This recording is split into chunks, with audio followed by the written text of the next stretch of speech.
The Republican Party is scared stupid right now over the fact that they are most likely going to lose in this year's midterm elections. In fact, party officials have admitted that they're probably going to lose upwards of 45 seats.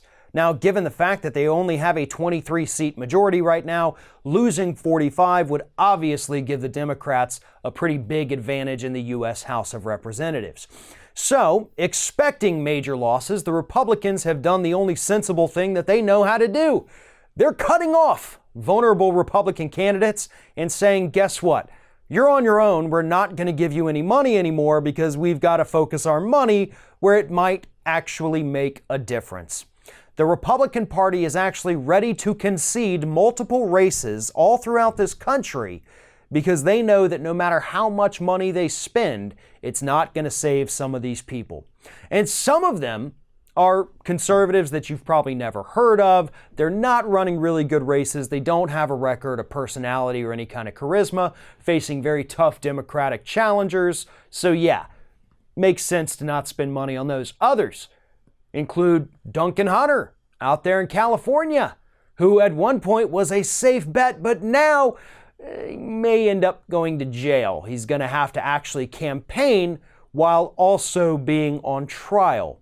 Probably not going to work out in his favor, regardless of how the trial goes.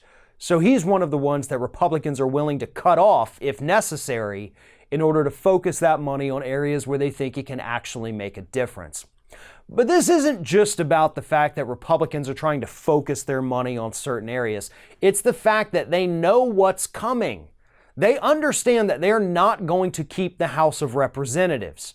They understand that they've got a lot of Republican buddies out there, members of Congress, that are not going to win. It's very rare that we get the Republican Party, especially in the era of Trump, admitting that reality is reality. But that is exactly what party officials are doing right now, and to be honest, I feel like they deserve a little bit of credit for it. Yeah, they're admitting that they're going to get their butts kicked. And that is a positive step for this party that has consistently denied what we can see and hear for the last 18 months. They finally stepped up and said, you know what? We know we're not going to win in the midterms. We've got a couple of people that are running for re-election that we would like to see back in January. So we're going to spend our money on them. And if you happen to be one of those Republicans who's been revealed to, I don't know, post racist things on Facebook or show up at white nationalist rallies, or maybe you're under indictment, or maybe nobody knows who the hell you are, sorry, but you're on your own. So you better hope you can raise money from all those hate groups you associate with, because you're not getting another dime from the GOP.